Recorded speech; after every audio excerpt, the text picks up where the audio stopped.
사실 이번 11회 예고편은 뇌피셜 예측을 할 특별한 내용도 없습니다.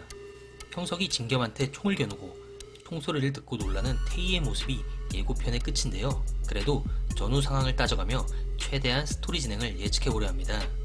지난 10회에서 진겸은 서고원 소장을 찾으러 폐장한 놀이공원으로 찾아왔고, 그 시간 형석은 선생의 지령을 받고 오원을 제거하러 왔었죠. 그리고 진겸은 오원이 감금되어 있는 문을 열며 10회가 마무리되었습니다. 참고로 오원이 감금된 이곳은 서울 중랑구 망우동에 있는 용마랜드인데요. 위성사진으로 봐도 같은 곳임을 알 수 있네요. 이곳은 놀이공원으로 운영되다 2011년 폐장 후 지금은 이렇게 촬영이나 관광용으로 오픈되어 있다고 합니다.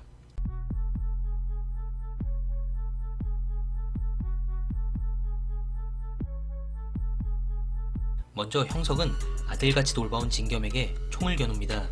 일단 이 시점은 10회에서 진겸이 오원을 찾으러 출동했던 날과 같은 날은 아닙니다. 진겸의 옷과 또 형석의 옷도 다르죠. 그리고 장소도 놀이공원이 아닌 낚시터네요.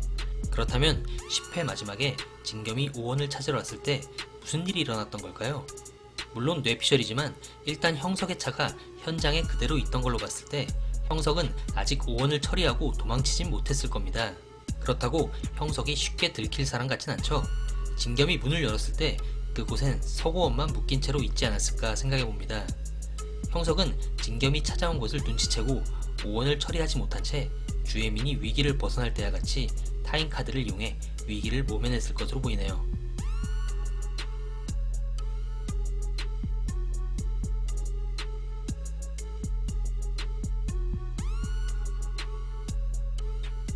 낚시터에 둘이 있는 모습을 보니 형석은 진겸에게 밤낚시를 가자고 제안한 듯합니다.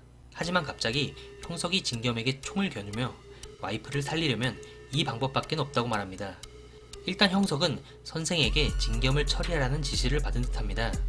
와이프를 살려야 한다라는 말을 봤을 때 형석의 와이프는 곧 죽게 되고 와이프의 운명을 바꾸기 위해선 미래로 가서 그녀의 죽음을 막을 어떤 행동을 해야만 하는 것으로 보이는데요.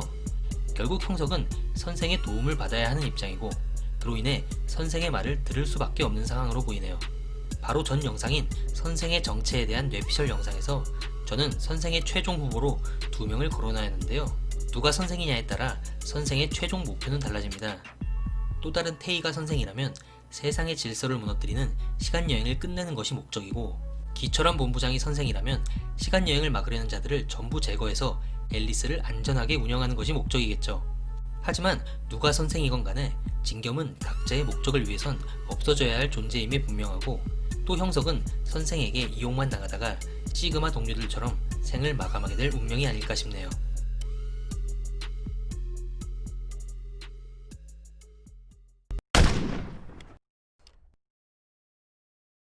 진겸이 형석과 함께 있다는 걸 알게 된 태희가 진겸을 찾아 낚시터에 도착하지만 그 순간 총소리가 들립니다. 태희는 형석이 수상하다는 걸 이미 눈치채고 있었죠. 그래서 진겸이 형석과 같이 있다는 소식을 듣자마자 달려온 것으로 보여지는데요. 그렇다면 이 총소리의 정체는 무엇일까요? 일단 진겸이 총을 맞지는 않았을 것으로 보여집니다. 진겸의 사망 예정일은 10월 15일이고 아직까진 미래가 바뀔 만한 특별한 상황은 없었기 때문이죠.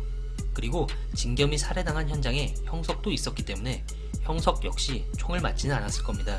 드라마 시작 전 티저 영상에서 상복을 입고 있는 형석 와이프의 모습을 볼 때 형석이 죽게 될 것임을 예상할 수는 있지만 아직 그때는 아닌 듯하네요.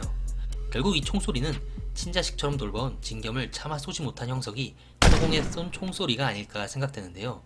예고편 내용이 너무 부실한 관계로 결국 본방을 봐야 확실하게 알 수 있을 듯합니다. 그럼 저는 금요일 본방 시청 후 리뷰로 다시 찾아뵙겠습니다. 감사합니다.